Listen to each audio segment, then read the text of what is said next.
Launceston.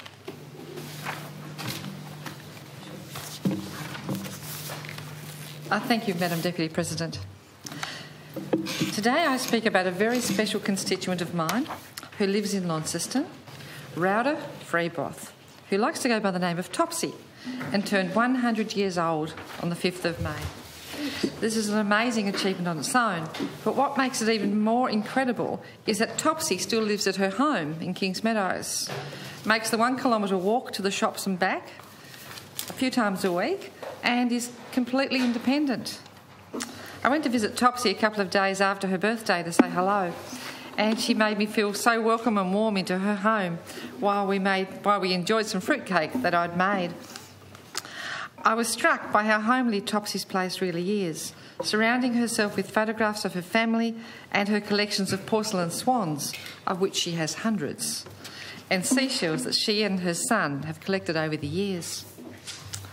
Topsy said she doesn't feel 100, and when you talk to her, you can tell she's a person with a mind as sharp and alert as anyone else. She recalls that she married her husband Tasman Freeboth on July 31, 1941, at the St Michael and All Angels Anglican Church in Bothwell. The Examiner even reported on the marriage with a small article at the time, a story that emphasises Topsy's connection to the state. Her husband Tasman joined the police force not long after the couple were married, which took them to Avoca and then Elizabethtown, settling in Launceston not too long after. Tasman and Topsy had one son, David, who's now 74, and enjoys the company of her 2 grandchildren and 4 great-grandchildren, who she says are enormous sources of pride and comfort. Tasman sadly died in 1978, and Topsy's remained independent ever since. But she said she wouldn't have it any other way. She tells me that keeping active and positive by staying involved with her friends and family are just a couple of the reasons for her longevity.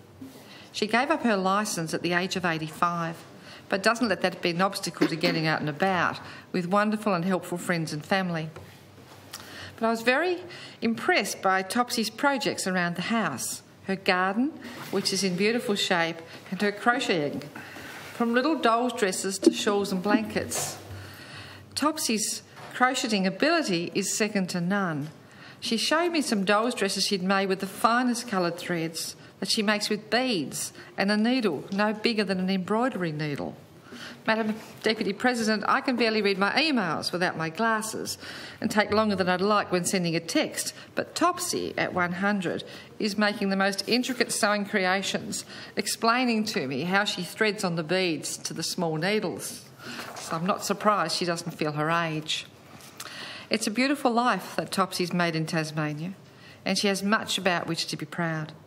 A wonderful family, a strong network of friends, and a warmth that only comes from a rich life that's been well lived. It's people like Topsy, the constituents who exude positivity and kindness, that remind me what makes our job so special. I'm very lucky to know Topsy and to represent her and the people like her in this place. And I look forward to talking about Topsy again for her 101st birthday next May.